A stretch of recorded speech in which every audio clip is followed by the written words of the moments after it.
AJ Revol ibinuking ang babaeng sangkot sa breakup nina Aljur Abrenica at Kylie Padilla.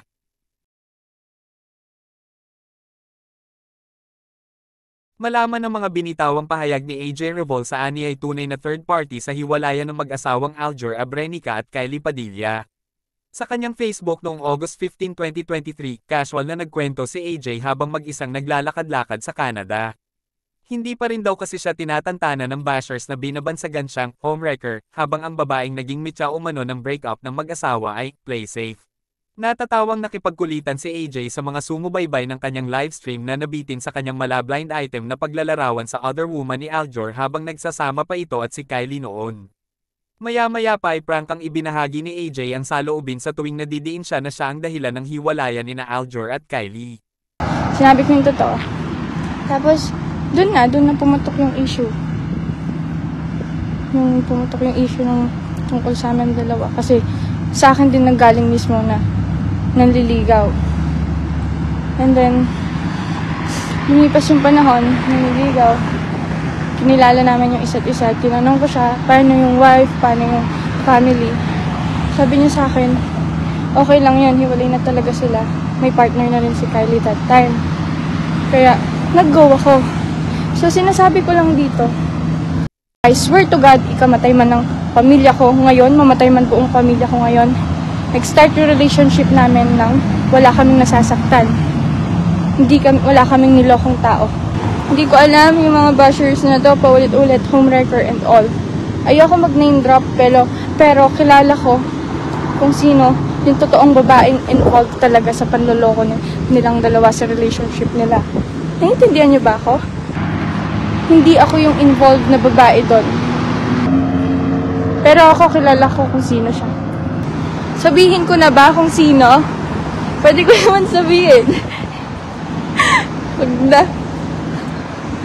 Kawawa din kasi alam ko may baby na din yung girl o kung sino man yon.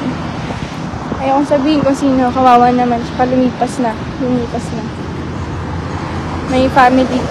Kwento pa ni AJ, noong kasagsagan ng isyo noong 2021 ay lumabas na sa balita ang pangalan ng babaeng tunay na third party. AJ din ang palayaw ni Aljur kaya ilang beses nilinaw ni AJ na si Aljur ang tinutukoy niya kapag binabanggit niya ang AJ dahil baka malito raw ang netizens. Ang narisa ay ang pelikula sa Viva Max kung saan unang nagkakilala at nagkatrabaho sina Aljur at AJ. Nabanggit pa ni AJ kung paano nagmaang-maangan ang babaeng sangkot sa hiwalayan nina Aljur at Kylie. Pero nung hindi pa kami ni AJ, nung friends pa lang, Aljur din kasi pangalan niya, baka malito kayo. Nung hindi pa kami ni AJ, Nerissa time pa lang yun, yung movie namin. Friends pa lang kami. May nakita akong article. Yung article na yun, lumabas. Lumabas talaga yung totoong girl. May article. Tapos, hindi pinansin yung article kasi yung girl, hindi naman siya ganun kakilala. Kaya nung ako na, single na si Aljur, ako yung pinuntriyan ng mga tao. Kasi medyo lumalabas-labas na rin naman ako sa mga movies nun.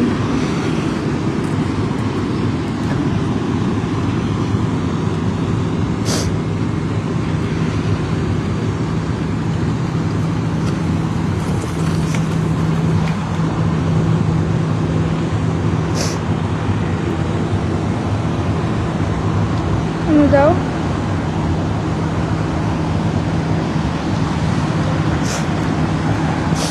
Ibon ako. Ang lamig.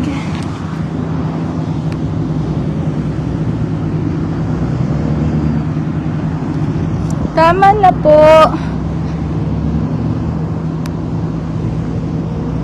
Mas better kung hindi man explain sarili mo kasi kahit ano pa sabihin mo, may masasabi pa rin sila. Yes, tama ka naman. But I think yung mga basher, yung mga hater na hurt din sila para sa mga bias nila. I think, they deserve na malaman kung ano talagang nangyari.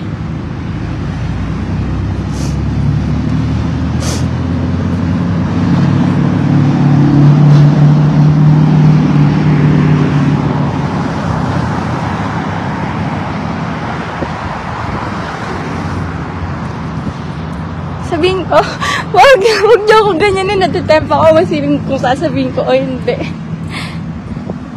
Wag na, hayaan nyo na lang hanapin ng iba.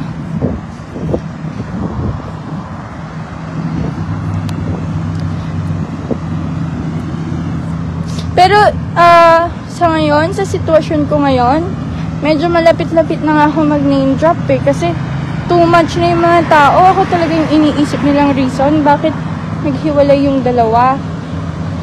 So, ulitin ko. Again, I swear to God, ikamatay mo ng buong pamilya ko ngayon, ngayong oras na to. Wala kaming nilokong tao ni Aljur, wala kaming nasaktan.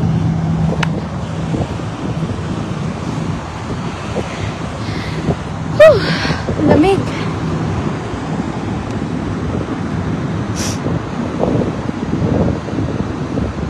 Promise, wala talaga. Nag-start kami ni Aljur.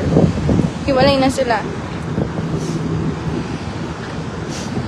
Tapos, nung nag-start kami ni Aljur, hiwalay na sila. And then, yung nangyari yung issue nilang dalawa na may naglokohan. That was months ago, bago sila naghiwalay. Tapos, naging kami ni AJ. Last year lang naman naging kami ni Aljur eh. AJ, Aljur. Baka malito kasi kayo. Oh, lamig.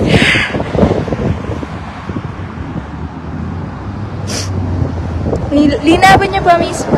Away, ang daming cake ko. Yung anak-anak ko pa. First beauty pageant. Pink school Miss Palaro. Hello?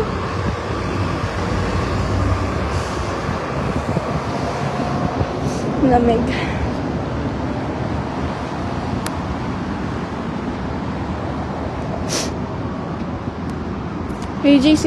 Si Nerissa. Hindi po si Nerissa yun. Hindi siya yun. Nung shoot namin yung Nerissa, yung movie na Nerissa, hiwalay na sila nun. So, months ago na yung nakalipas nung nangyari yung issue nilang dalawa. Hindi po siya. Mabait yun. Si Ate Cindy, sobrang bait ng tao na yun.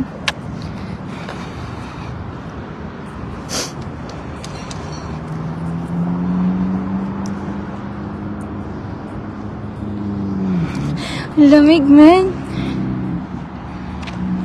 Tsaka, yun lang, nagsasabi ako ng totoo. Tama na po. Tsaka, hindi nyo ba napansin? Si Aljur, sinabi na niya na hindi ako. Si Kylie, sinabi na rin naman niya na hindi ako. Ibig sabihin, ibang tao talaga yung gumawa nun.